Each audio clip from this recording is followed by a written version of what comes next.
Okay, so in this lesson, I'm titling this Basic Drawing Setup Lesson 1.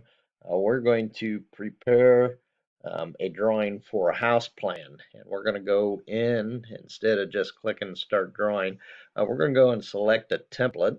We want the ACAD D.DWT template, so go ahead and left click on that to get that drawing opened up.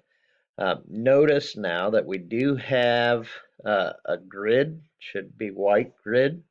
I'm just going to talk a little bit down here as far as this, all of these different um, tools that are available on this bar down here. Now we have what we call display drawing grid. There's snap mode. We've got dynamic input, restrict cursor, orthogonally. There's polar tracking, lots of different tools down here. And if we go right here to customization and left click on that, you'll see that all opens up a bunch of different check marks. So that you can turn different things on. So like right and off. So right now we don't need annotation model. We don't need workspace switching, annotation scale. We don't need auto scale. We don't need, so you can kind of get rid of some of these just to clean this up a little bit as you go. 2D object snap tracking. So if you just kind of click on these, you'll see what opens up and goes. And then I usually leave the isometric drafting, polar tracking, ortho mode. You do want those, as well as dynamic input. Infer constraints, I don't really use that too much, but snap mode and grid, you definitely want to be on, as well as model space. Now, you'll notice if I turn off coordinates, so this is just a preference here. Some people notice that took away the coordinates that are down there. Some people like to have those and see those as they're moving the cursor around. Other people don't. So if it bothers you, you can turn it off. I'll go ahead and click that. So, and you can see now how as I'm moving around, it gives me an idea of where I'm at coordinate wise. And I do work with that quite a bit so that you'll be able to too. Now, as we go through with the instructions, after we open up the drawing, it says for us to set units to architectural. So right now, all I'm going to do is type in unit. So on the screen, we'll click this. Here's our drawing units window. So I'm just going to go where it says decimal. We'll switch this to architectural. You're told then to set the precision to 0 feet 1/4 inch. So I'll set that precision there. I'm not really given anything in terms of the angle over here, but if you click on this, you'll see you can get decimal degrees, degrees, minutes, second, gradians, radians, surveyors, units. We'll keep it at decimal degrees, and you'll notice that we have different precision on that as well. So 0 is just 1 decimal place is fine for what we're doing. I will mention here with the clockwise check, um, basically AutoCAD uses counterclockwise for all of the angle measurements. So it goes 0 to 180 degrees, goes counterclockwise instead of clockwise. So if you wanted to go clockwise, you would have to put a check mark there. I don't recommend doing that right now. Just leave it set to where it's at. And that is done with our drawing units. So we've click OK with that. Next thing it wants you to do is to set the limits. So again, all I have to do is type in limits, and that comes up.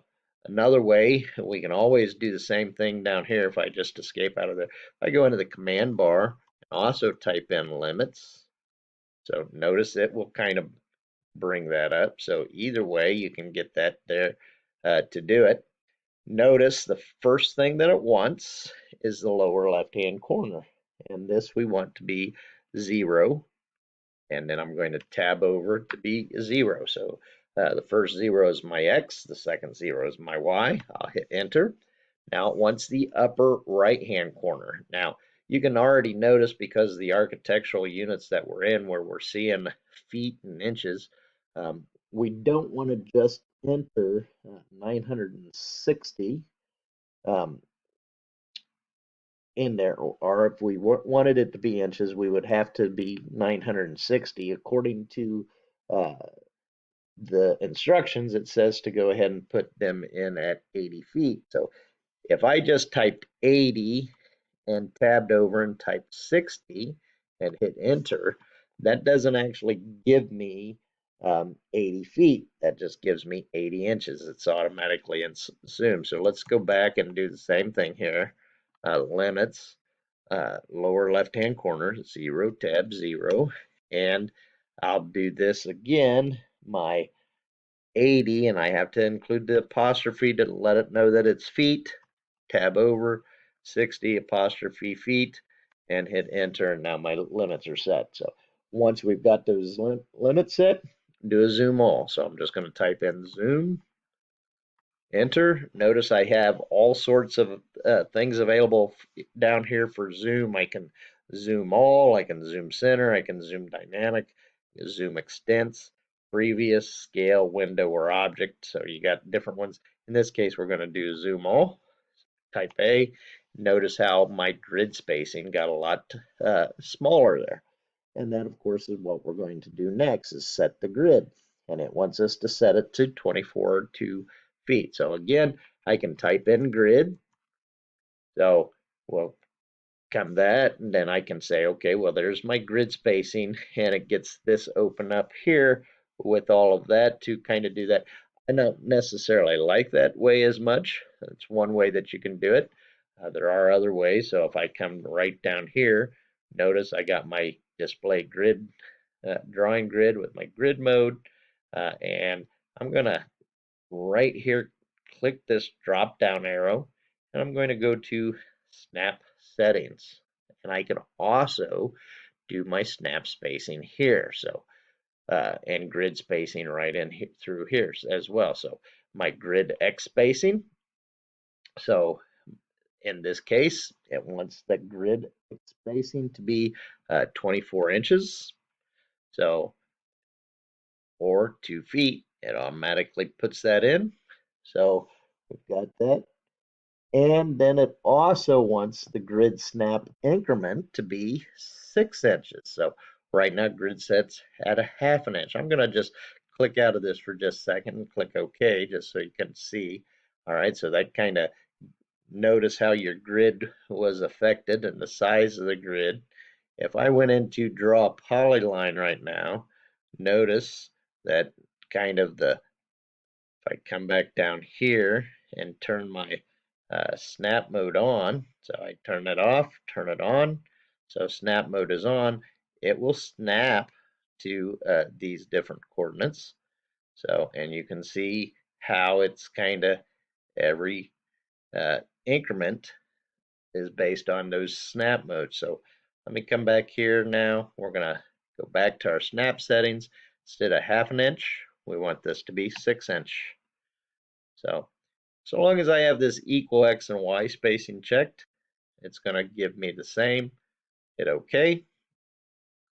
Now notice as I move this, how as you move over, it is snapping to 6 inch increments as you go and move back and forth. And if I go right here at my 0,0 mark, so notice that's 6 inches, half of that is 1 foot, 1.5 feet, and 2 feet, of course, is the size of the squares on there, or our grid spacing that we've got set. So we can kind of use that to help us when we are drawing, and we can use the snap mode with these grid and snap settings to kind of quickly draw if we have certain drawing sizes or line lengths that we know for sure that we want. So anyway, that's done. So I've got everything saved there. So now last thing to do, just come up to my big red A application, go File, Save As. And in this case, make sure that you are saving it to your desktop. So, and we will save this. We're told to save it as Chapter 6 or CH6 EX2 hyphen first and last. So remember that's your first initial and your last name. So, and then I just click the save button and it'll save it there. Now, one other thing about that I want to point out here as we go through, notice the file name is correct. Notice the file type, it is saving it right now as a AutoCAD 2018 drawing. So, and if I click that drop down arrow, I'm given lots of other choices here, but no 2021 drawing file or DWG. 2013, 2010, previous versions that they have put out.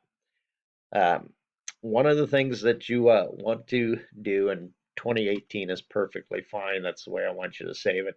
A lot of times these are saved in later versions. That way, if this document were be going back and forth from one company to another, if they had an older version, they would still be able to open that up. If I save this as a 2021 DWG and I sent it to a client who was, say, operating on a 2007 AutoCAD version, and that is possible.